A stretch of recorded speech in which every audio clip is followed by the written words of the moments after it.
ॐ भूर्भुवस्वः तत्सवितुर्वरेण्यं भर्गो देवस्य धीमहि धियो यो नः प्रचोदयात्। उस प्राण स्वरूप दुखनाशक सुख स्वरूप श्रेष्ठ तेजस्वी पापनाशक देव स्वरूप परमात्मा को हम अपनी अंतरात्मा में धारण करें। वह परमात्मा हमारी बुद्धि को सतमार्ग की ओर प्रेरित करे। भाइयों बहनों, जय श्री राम, जय गुरुदेव, जय माँ आदिशक्ति। आप सभी भाइयों बहनों की साधना से संबंधित एवं आत्मज्ञान से संबंधित जिज्ञासाओं का समाधान करते हुए मैं आज एक अत्यंत महत्वपूर्ण जिज्ञासा को सम्मिलित कर रहा हूँ। निश्चित रूप से यह जिज्ञासा अपने आप में बेहद महत्वपूर्ण एवं विशिष्ट है। श्रीमान साउंड ऑफ सोल जी ने अपनी जिज्ञासा प्रकट करते हुए लिखा है। हाँ, जिज्ञासा को प्रकट किए हुए 5-6 दिन हो गए हैं और मैं इसको समय पर सम्मिलित नहीं कर पाया, इसके लिए क्षमा प्रार्थी हूँ। यह निश्चित था कि इस जिज्ञासा को मेरे को हर हाल में सम्मिलित करना ही था। श्रीमान साउंड ऑफ सोल जी लिख रहे हैं, जय गुरुदेव, मैं आपसे निम्न शंकाओं का समाधान चाहता हूँ। मेरे कानों में लगभग 15 वर्ष की उम्र से दोनों कानों में झिंगुर, सीटी, घंटी जैसी आवाज़ आती हैं, जो कभी निरंतर सुनाई देती हैं, कभी कम हो जाती है, कभी तेज। क्या यह अनहद नाद है या सार शब्द है? भाई साउंड ऑफ सोल जी, आपने विस्तार से अपनी जिज्ञासा प्रकट की है और इस जिज्ञासा में मैं एक शब्द भी नहीं छोड़ूंगा, चाहे वीडियो कितना ही लंबा हो जाए। आपने पूछा है कि आपको आवाज़ सुनाई देती है, सीटी की, घंटी की, झिंगुर की, कभी निरंतर आती हैं, कभी कभी कम हो जाती हैं, कभी तेज हो जाती हैं। क्या यह अनहद नाद है या सार शब्द है? यह अनहद नाद भी है और सार शब्द भी है, दोनों ही है। अनहद नाद और सार शब्द, यह दोनों ही है। आगे इसे समझाऊंगा। मुझे कबीर दास जी की वाणी बचपन से ही अच्छी लगती थी। फिर अनहद नाद में रुचि जागी। मैंने काफ़ी खोज की, बहुत गुरुओं से संपर्क में आया, उनकी बताई साधना भी की। थोड़े थोड़े समय फिर अचानक मुझे कबीर सागर पढ़ने को मिला। उसमें से एक दोहे ने मुझे विचलित कर दिया। जाप मरे अजपा मरे, अनहद भी मर जाए, सुरत समावे शब्द में, वाको काल न खाए। फिर मेरी खोज जप, अजपा जप और अनहद से हटकर उस सार शब्द की खोज में रुचि जागी और मैं सार शब्द की खोज में लगा। मैंने काफ़ी तथाकथित सार शब्द के गुरुओं से भी संपर्क किया, पर सफलता नहीं मिली, ना सार शब्द की जानकारी मिली। फिर अचानक कबीर सागर में सार शब्द के बारे में निम्न जानकारी प्राप्त हुई। सार शब्द अकह, अर्थात सत्य शब्द को ना हम जप कर सकते, ना सार शब्द का अजपा जप कर सकते और ना ही उसे अनहद नाद साधना से प्राप्त कर सकते हैं। वो भला फिर सार शब्द कैसे जाना जा सकता है? फिर मुझे कबीर सागर ग्रंथ में पढ़ने को मिला, सार शब्द 52 अक्षरों से नहीं बनता है, वो तो अकह शब्द होता है, इसका अनुभव किया जा सकता है। सार शब्द अजपा सो अहम शब्द भी नहीं है, जो ध्वनि हमारे श्वास लेने की प्रक्रिया में होती है। वह ध्वनि भी सार शब्द नहीं है। सार शब्द अनहद नाद साधना में कानों के अंतर में सुनाई देने वाला ओम का नाद भी नहीं है, तो फिर सार शब्द कैसा होगा? शब्दों से बने हुए मंत्र भी सार शब्द नहीं, तो फिर वो सार शब्द कैसा होगा? कबीर सागर में एक स्थान पर कबीर साहब अपने शिष्य को सार शब्द प्रकट नहीं करने की कसम देते हैं कि धर्मदास तोहे लाख दुहाई, सार शब्द कहीं बार न जाही। जे सार शब्द बाहर जाही, तो बिचली पीढ़ी के हंस न तरही। पवित्र ज्ञान तुम जग में भाखो, मूल ज्ञान तुम गुप्त कर राखो। जब आवेगा विश्वावीशा, तब जग में राज करेगा जगदीशा। तो ये सार शब्द कैसे हर जीव आत्माओं में प्रकट होगा? तो प्लीज़ आप मुझे समझाने की कृपा करें कि वो सार शब्द कैसा है। भाइयों बहनों,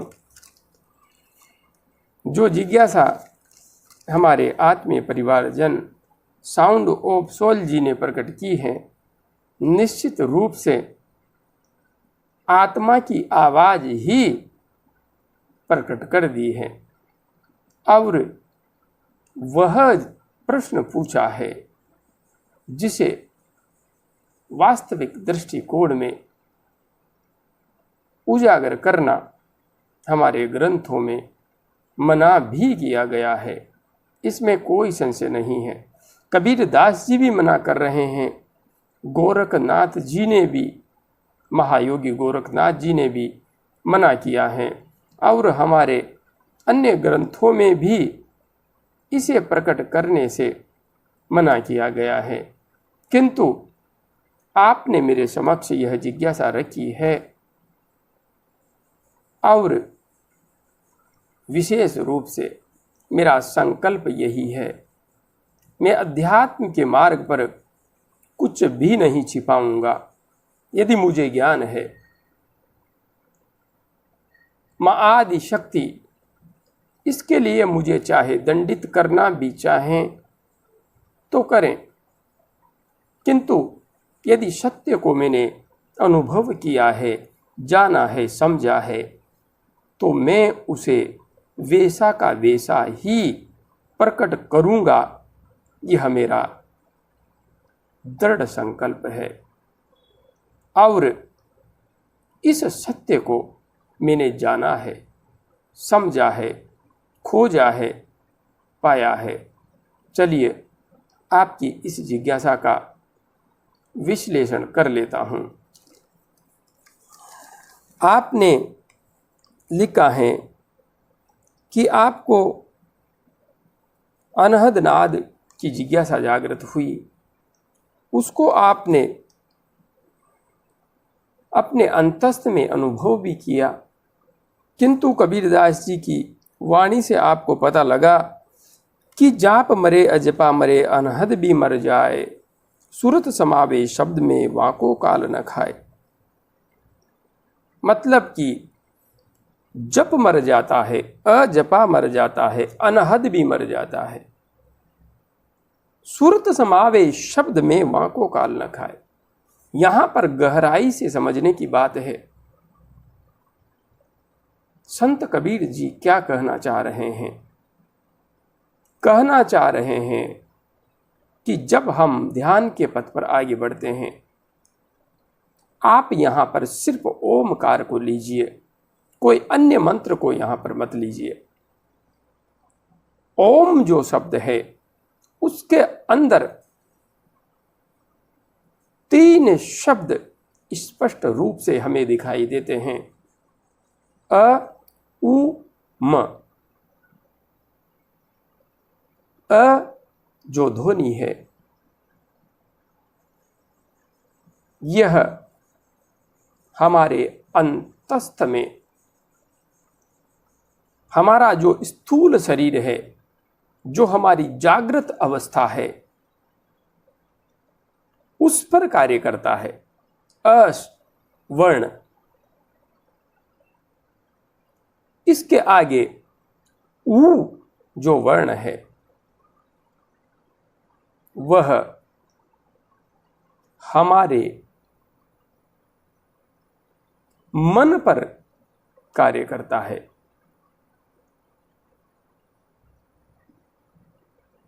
यहां पर म जो शब्द है यह हमारे कारण शरीर पर कार्य करता है और अंतिम इसके अंदर अनुस्वार मात्र बच जाता है, एक शून्य बच जाता है ओमकार के अंदर। यह ओमकार की अंतिम मात्रा है। चंद्र बिंदु शून्य, यह शून्य वास्तविक अर्थ में तुरीय अवस्था की स्थिति है और यही तुरीय अवस्था की स्थिति सार शब्द की मूल अवस्था है। जब हम साधना पथ पर आगे बढ़ते हैं तो हमारे अंतस्थ में प्रारंभ में हमारा शरीर जागृत अवस्था में होता है। तो जागृत अवस्था में हम जब ध्यान में बैठते हैं तो हमारे शरीर में विभिन्न क्रियाएं होती हैं, उनका हमारी इंद्रियां अनुभव प्राप्त करती हैं। बाद में जब हम ध्यान में बैठते हैं तो प्राणों में विशिष्ट क्रियाएं होती है, उन प्राणों की क्रियाओं को भी संपूर्ण शरीर अनुभव करता है, किंतु धीरे धीरे हमारा शरीर स्थिर होने लगता है, प्राण शांत होने लगता है, तो हमारा मन उसे अनुभव करने लगता है। शरीर की स्थिरता, प्राण की स्थिरता, इसी से मन की स्थिरता निर्धारित हो जाती है।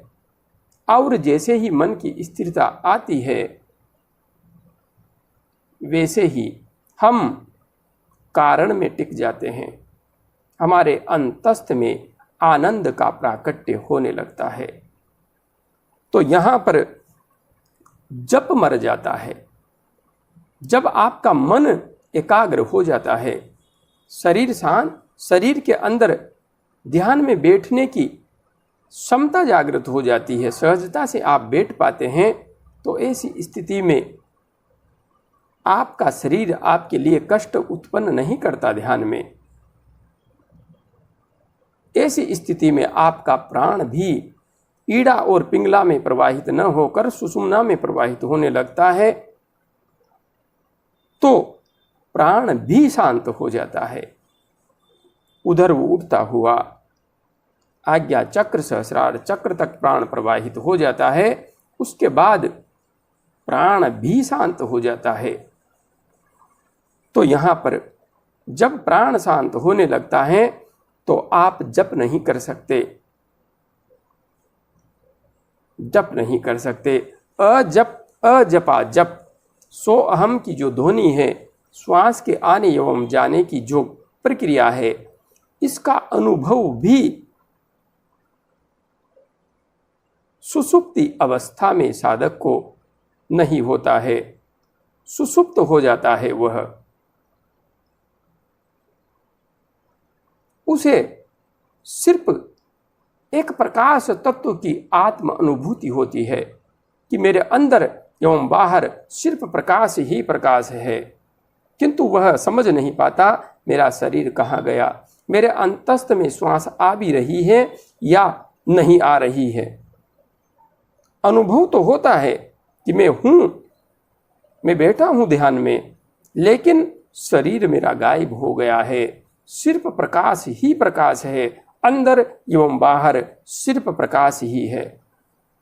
तो इस स्थिति में श्वास भी मर गई, जप मर गया, अजपा मर गया, अनहद भी मर जाए जब आपके अंतस्थ में प्राण ऊर्जा आज्ञा चक्र तक पहुंचती हैं तो उस स्थिति में अनहद नाद स्पष्ट रूप से सुनाई देता है एक साधक को।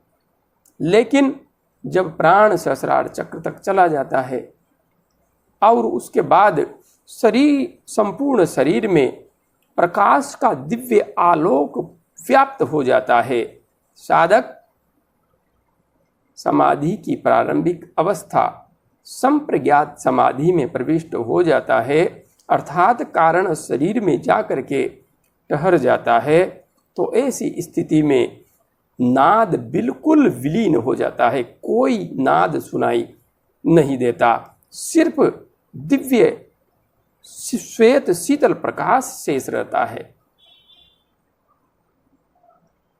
उस प्रकाश का ही आलोक साधक को अनुभव होता है। तो यहाँ पर सारे शब्द मर जाते हैं, किंतु मरने का अर्थ ये नहीं है कि ये सारी प्रक्रिया व्यर्थ थी। अ, उ, म इन तीनों वर्णों ने, इन तीनों शब्दों ने अपना कार्य किया है। हम सीधे उस अवस्था तक नहीं पहुंच सकते जहां तक हमें पहुंचना है। यदि आपको मुंबई से दिल्ली की यात्रा करनी है तो आप डायरेक्ट मुंबई से दिल्ली नहीं पहुंच सकते। उसके लिए जो पथ है, जो रास्ता है, वो आपको तय करना ही होगा और किस मार्ग से आप जा रहे हैं उस अनुकूल आपको साधन भी अपनाना होगा। एरोप्लेन से जा रहे हैं तो आज एरोप्लेन हो गए, जब नहीं थे तो बैलगाड़ी से, घोड़े से, घोड़े से, तांगे से, जैसे भी जा सकते थे जाते थे। उसी प्रकार से एक साधक साधना पथ पर आगे बढ़ता है।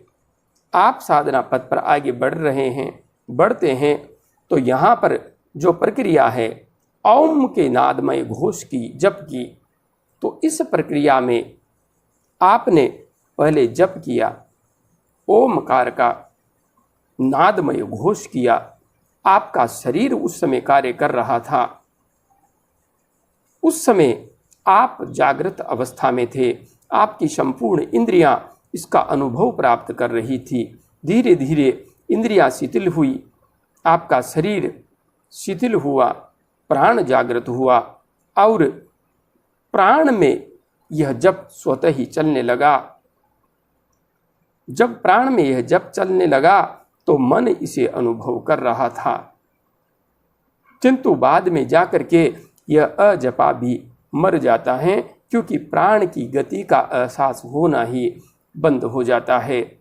और वहाँ पर फिर इसी प्रक्रिया के तहत आपके अंतस्थ में अनहद भी प्रकट होता है। वहाँ पर भी मन ही इसे स्पष्ट रूप से अनुभव करता रहता है। किंतु जब ये तीनों शांत हो जाते हैं, जाप आप नहीं कर सकते, न तो जप करके बोलकर, न ही अपनी श्वासों की गति को अनुभव कर सकते हो। वहाँ पर सिर्फ और सिर्फ प्रकाश की अवस्था होती है, प्रकाश की अवस्था। और यह जो प्रकाश की अवस्था है, यही अनुभव की चरम पराकाष्ठा है एक साधक के लिए, और जिसके बारे में सुरत समावेश शब्द में वाकों काल न खाए। इस उच्चतम अवस्था में संप्रज्ञात समाधि की, कारण शरीर की इस अवस्था में, आनंदानुगत संप्रज्ञात समाधि की अवस्था में हमारा संपूर्ण शरीर दिव्य प्रकाश से भर जाता है, दिव्य आलोक से भर जाता है। वहाँ पर जप नहीं किया जाता, हम स्वयं विराट के अस्तित्व को अपने अंतस्थ में अनुभव करते हैं। और यही अनुभव, यही स्थिति वास्तविक रूप में सार शब्द है। यही है सार शब्द।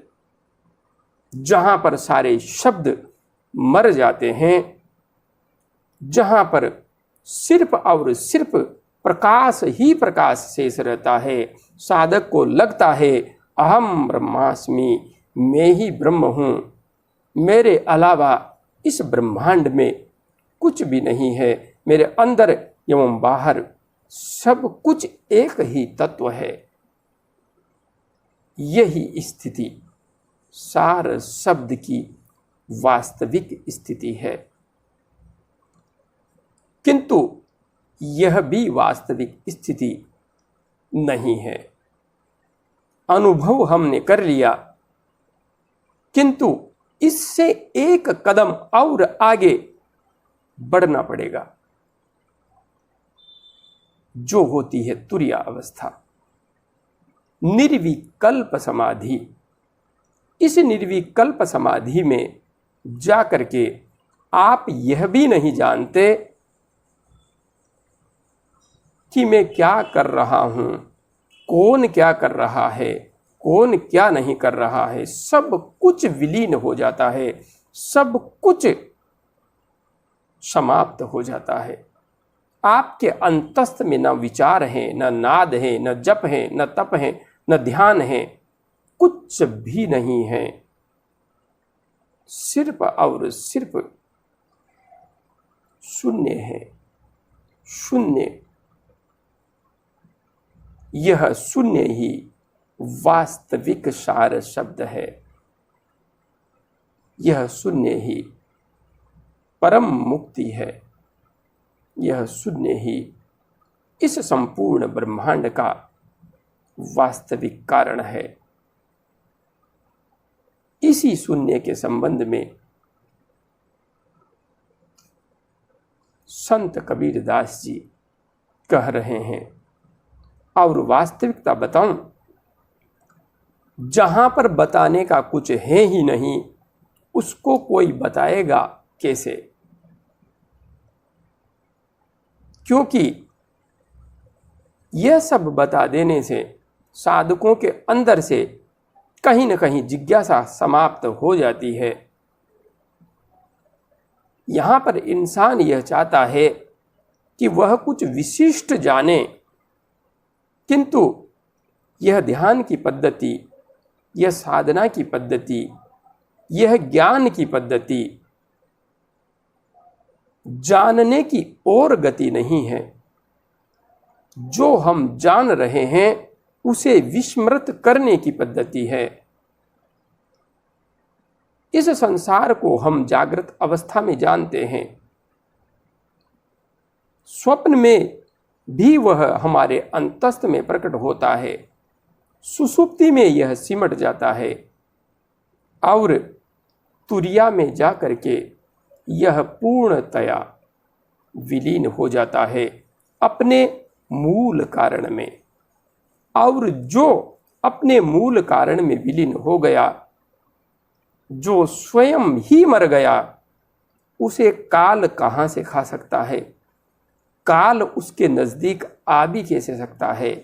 वह तो जान गया है कि पंचभूत तत्वों से बना हुआ मेरा यह भौतिक शरीर मेरा वास्तविक आकार नहीं है, मेरा वास्तविक स्वरूप नहीं है। जिसने ब्रह्म तत्व को जान लिया, शरीर तो उसका भी समय आने पर नष्ट होगा, किंतु उसका जो वास्तविक स्वरूप है, आत्म तत्व है, वह हमेशा हमेशा के लिए स्वतंत्र हो जाता है। मां आदि शक्ति के बंधनों से उसे जबरदस्ती इस संसार सागर में वापस धकेला नहीं जा सकता। उसे तो निवेदन करके ही विशिष्ट कार्यों के लिए उस परम सत्ता के द्वारा भेजा जा सकता है। इसलिए मैंने इस विषय को इतना समझा है।